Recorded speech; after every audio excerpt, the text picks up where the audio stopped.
Coming up on Mountain News at 6, a Letcher County woman is dead and police believe an animal attack is possible. And in Knox County, 4 minors are in big trouble for their involvement in stealing a pair of school buses. What we've learned about that situation.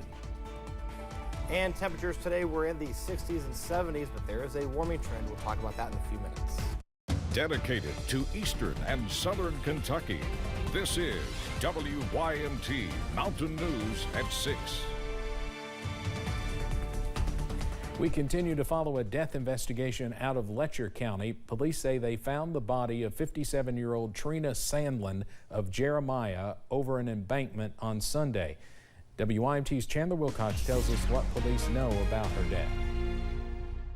Police say the 911 call came in during the weekend. So we received a call shortly after midnight on June the 9th, which would have been Sunday morning. We received a call that a female had been located deceased. Trina Sandlin had reportedly been walking to a neighbor's home.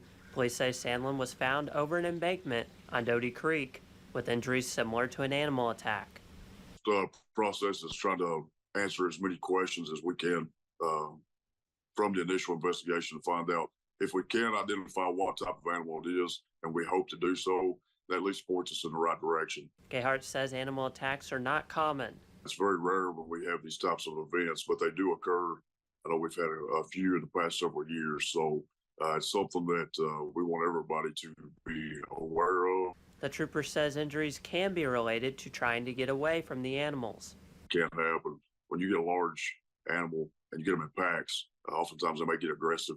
And, a lot of times what we see is injuries from the initial attack, but we see a lot of the injuries stemming from maybe they're trying to be defensive. Police say no foul play is suspected. In Letcher County, Chandler Wilcox, WYMT Mountain News. And again, officials are still not sure what animal or animals might have attacked Sandlin. Her body was taken to the medical examiner's office in Frankfort for an autopsy. A London man has been arrested for reportedly stealing from a neighbor and then setting the home on fire to cover up the crime.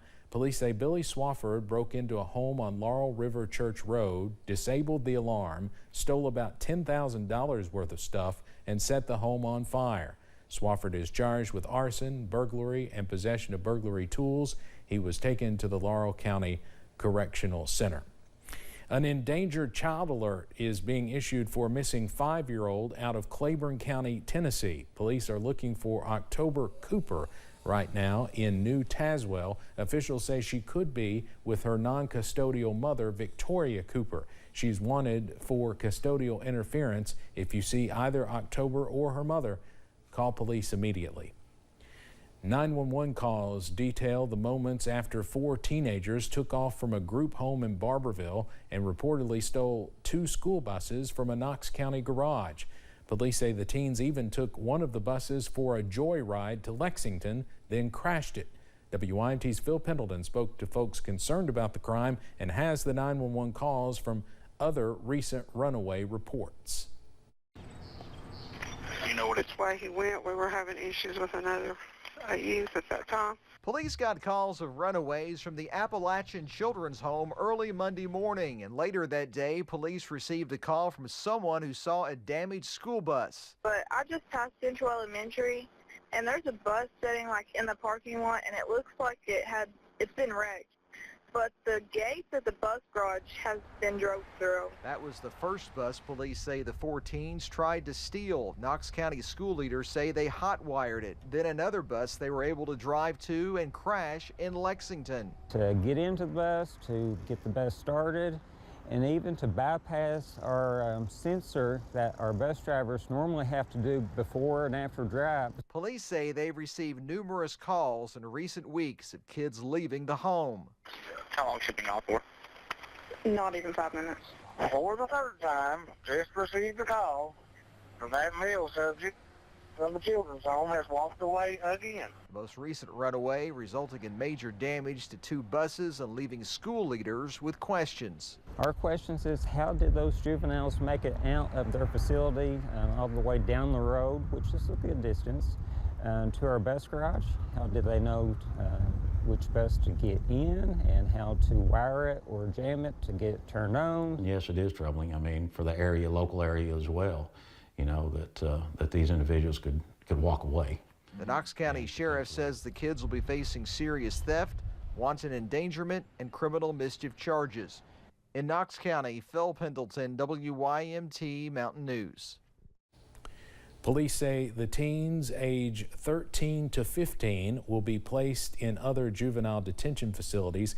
School leaders are optimistic the buses will be repaired before the start of the new school year. We did reach out to Appalachian Children's Home, and they said they had no comment on the situation. The Middlesboro Police Department is asking for help identifying a suspect after the theft of a trailer from a church. Here's a picture of that person. Police say they're also trying to figure out who the truck belongs to that's in the picture. Police say the theft happened at New Heights Church. Anyone with information about this case is asked to contact the police department at 606-248-3636.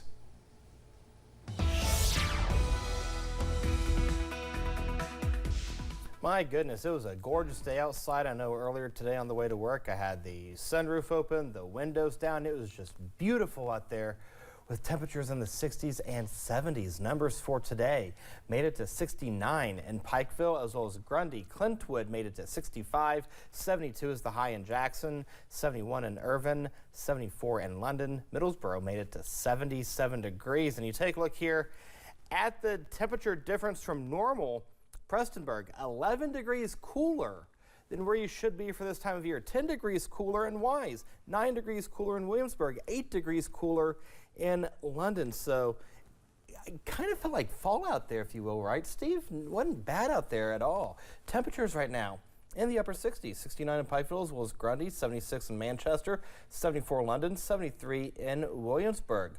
All is quiet on live pinpoint Doppler radar. This is going to get a break as we go into the next several days, but the next several hours, get out and enjoy it, folks. We'll see temperatures in the 70s by the 7 o'clock hour, mid-60s by the 11 o'clock hour, mid-50s throughout the overnight hours. Now, coming up in the first alert forecast, there is a change starting tomorrow. We'll talk about that in a few minutes. Steve, over to you. Yeah, definitely a fallish feel out there right now, especially in the evenings. Eric, thank you. Well, today a coalition of public education advocates hosted a meeting at Frederick Douglass High School in Lexington to voice opposition to Amendment 2. Now, Amendment 2 will let voters decide if lawmakers can divert some tax money to private schools.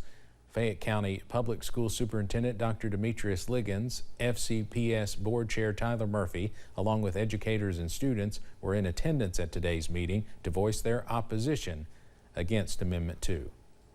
The bottom line is it would funnel public dollars, which are meant and set aside for public schools, to private, unaccountable organizations. So it would mean less resources for our public schools to do the work we're asked to do each and every day. Supporters of the amendment say the funds would help pay for students' attendance to private schools. The measure will be on the ballot for Kentucky voters this November. A life-saving lesson at UK. One group is working to make sure people know how to respond if a young child needs CPR. According to the American Heart Association, there are 23,000 out-of-hospital pediatric cardiac arrests each year. More than 7,000 of those turn deadly. On a campaign to reduce infant mortality, the Temper Seeley Foundation grants funds for the AHA with UK Hospital to give expectant parents and caregivers life-saving tools. This kit includes an infant mannequin, instructional videos, and other resources to provide parents and caregivers hands-on practice to equip them with the life-saving skills they'll need.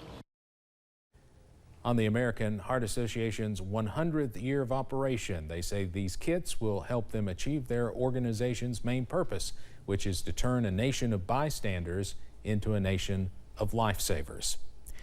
One Southern Kentucky Police Department has found its next chief of police. The Somerset mayor announced Major Josh Wesley as the new chief of police for the Somerset Police Department. Chief Wesley has been with the police department for more than 18 years. He served in a variety of roles, including as acting chief of police.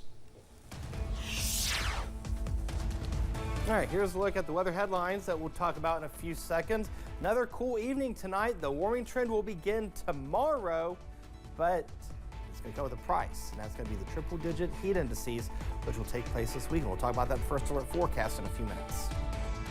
Plus, a special benefit concert is set to take place in Knott County this weekend, honoring a 1-year-old diagnosed with a rare disorder shortly after her birth.